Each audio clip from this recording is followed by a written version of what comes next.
महाविकास आघाडीतर्फे औषध रास्ता रोको आंदोलन। लातूर जिल्ह्यातील औसा तालुक्यातील विविध मागण्यांसाठी महाविकास आघाडीच्या वतीने 6 जुलै औसा शहरातून जाणाऱ्या लातूर सोलापूर महामार्गावर औसा निलंगा रस्त्यावर रास्ता रोको आंदोलन करण्यात आलं। जवळपास 1.5 ते 2 तास हे आंदोलन चाललं।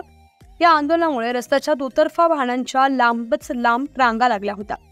गतवर्षीच्या खरीप हंगामातील पीक विमा सरसकट द्यावा, शेतकऱ्यांची चालू आणि थकबाकी कर्ज माफ करावं, शहरातील मुख्य चौकातील उड्डाण पूल हा पिलरचा बांधावा, यासह इतर मागण्यांसाठी हे आंदोलन करण्यात आले।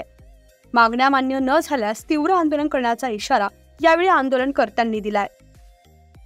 अग्रिम जो आहे दिलेला आहे 75% बाकी आहे। त्यासोबतच औषधाचा मुख्य प्रश्न आहे उड्डाण पुलाचा।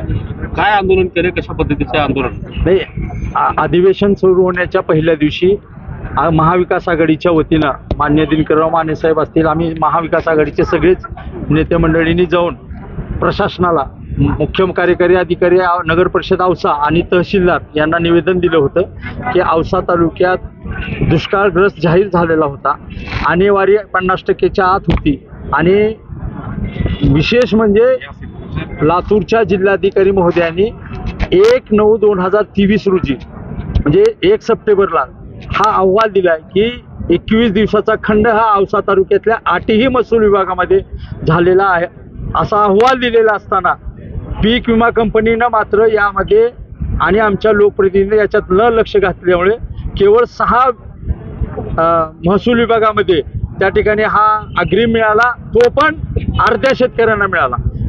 1,25,000 शेतकऱ्यांनी हा पीक विमा भरला होता, त्याच्यापैकी 47,000 लोकांना मिळालेला नाही, केवळ 77,000 लोकांनाच 25% अग्रिम मिळाला आहे। 75% आणखीन उर्वरित तर कुणालाच मिळालं नाही, 100% मिळालं नाही। आमची प्रमुख मागणी हीच आहे की हा पीक विमा आमच्या हक्काचा आहे, आमच्या अधिकाराचा आहे। हा तालुका दुष्काळ म्हणून जाहीर झालेला आहे, पीक आणेवारी 50%च्या आत आहे आणि प्रशासनाच्या वतीनं कृषी विभाग असेल, जिल्हाधिकारी महसूल विभाग असेल, या सगळ्यांनी अहवाल दिलाय की हा पीक विमा मिळण्यासाठी हे सगळे लोक पात्र आहेत।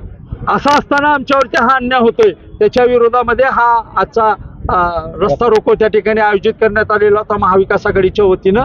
आणि जर अधिवेशन चालू आहे, या आम्हाला अपेक्षा आहे या अधिवेशनामध्ये ह्या प्रश्नाविषयी चर्चा होईल आणि आमचा हा विषय मार्गी लागेल। आणि जर अधिवेशन संपेपर्यंत हा आमचा विषय मार्गी नाही लागला तर महाविकास आघाडीच्या वतीनं एक मोठा मोर्चा या तालुक्याच्या महसूल कार्यालयावरती त्या ठिकाणी काढण्यात येईल आणि दुसरी लढाई आम्ही कोर्टामध्ये सुद्धा लढू, कारण प्रशासनाचा अहवाल आहे, शासनाकडे तो गेलेला आहे। शासन आणि केंद्र शासन आणि राज्य शासन युतीचंच आहे आणि पीक विमा घेणारी SBI इन्शुरन्स कंपनी ही पण केंद्र शासनाच्या आधिपत्याखाली येते। मग पीक विमा द्यायला अडचण काय?